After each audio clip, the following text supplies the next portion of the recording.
Hey everyone, my name is Lauren Grayson and I'm a third-year journalism major marketing minor from Charlotte, North Carolina, and today I will be talking about Natasha Trethewey's Native Guard. On April 26, 1966, Natasha Trethewey was born in Gulfport, Mississippi, to Eric Trethewey and Gwendolyn Ann Turnbow. Her father, Eric, was a professor, poet, and Canadian immigrant, while her mother worked as a social worker. Their interracial marriage ended when Natasha was 6 years old, resulting in her having to live in both Atlanta, Georgia, to be with her mother, and New Orleans, Louisiana, to be with her father. Trethewey was always encouraged to read throughout her youth, eventually leading her to study English at the University of Georgia. She then went on to earn her master's in English and creative writing at Hollins University and her MFA in poetry that she received from the University of Massachusetts Amherst. Trethewey is a former U.S. Poet Laureate and has authored 5 poetry collections, including Monument, Thrall, Native Guard, and Domestic Work, to name a few. Native Guard, her third piece, was published in 2006 and is made up of poems from the perspective of Black soldiers fighting in the Civil War. She also dedicated much of Native Guard to writing elegies to her mother, who passed away while she was a student in college. Native Guard went on to win the Pulitzer Prize in Poetry a year later.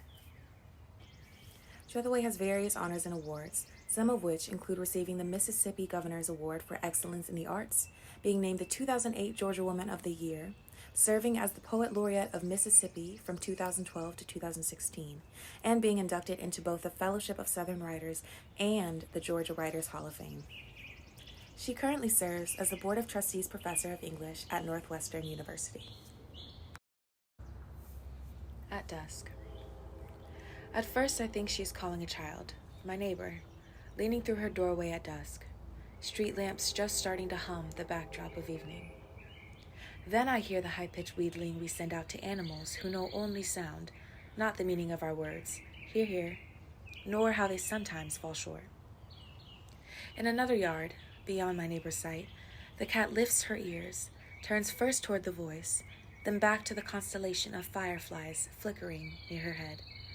It's as if she can't decide whether to leap over the low hedge, the neat row of flowers, and bound onto the porch, into the steady circle of light, or stay where she is, luminous possibility, all that would keep her away from home flitting before her.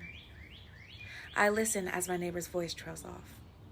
She's given up calling for now, left me to imagine her inside the house waiting, perhaps in a chair in front of the TV, or walking around, doing small tasks. Left me to wonder that I too might lift my voice, sure of someone out there. Send it over the line, stitching here to there, certain the sounds I make are enough to call someone home. So what made me choose At Dusk as my first selection was really just how descriptive it was, the beautiful imagery and the storytelling of this poem. And Miss Trethewey was able to beautifully describe a longing for companionship and just having someone to call on and eventually respond. So although she was able to beautifully describe this night, there was also this underlying feeling of loneliness. But I specifically loved her word choice, especially the line, send it over the line, stitching here to there. And it was almost, I could almost picture these phone lines kind of stitching the sky together, and her calling out above them for someone or something. So that's what stood out to me the most about this poem, and it's why it was my first selection. June 1863.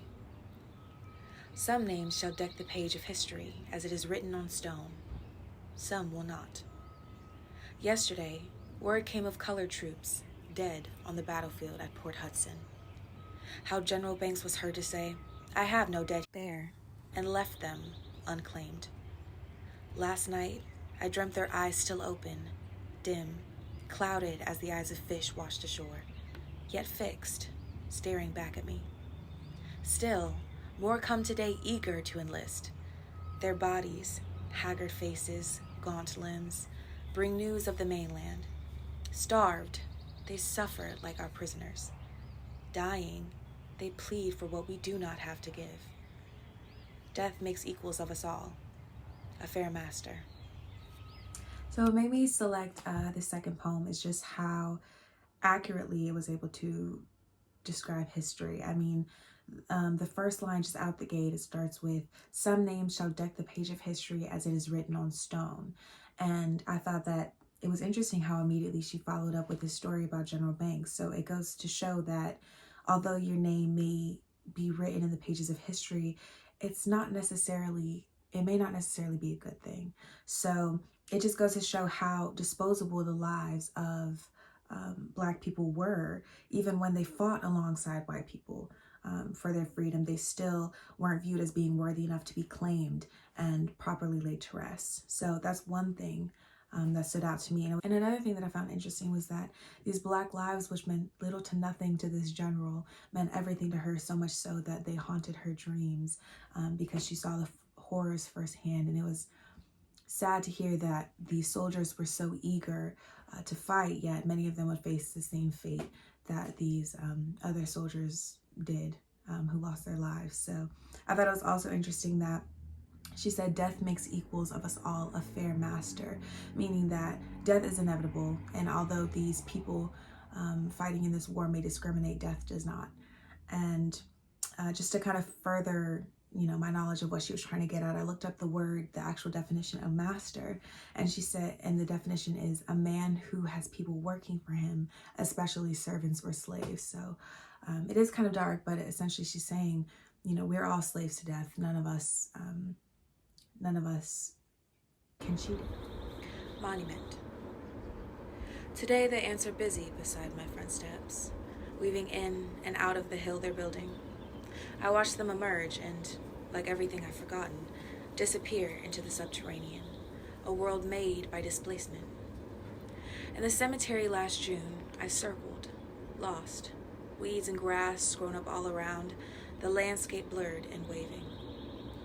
At my mother's grave, ants streamed in and out like arteries, a tiny hill rising above her untended plot.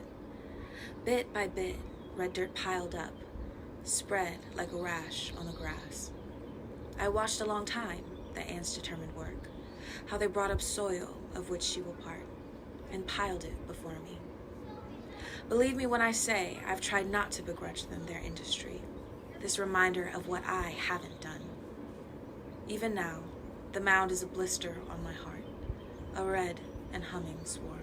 So Monument was the last poem that I selected, and I really enjoyed trying to, understand this poem and interpret it in my own way. And so what I kind of got from it initially was that these ants are giving her mother life essentially in death. And she describes them as arteries, and we know that arteries are kind of what pump blood to and from the heart. So I kind of interpreted that as these ants are still giving her life and death, but I also recognize that the growing piles of dirt that these ants were producing also represent the growing amount of guilt associated with her not taking care of the plot where her mother was laid to rest. So there's almost this juxtaposition of life and death and her personal struggle to find that balance. So that's why I selected this last poem.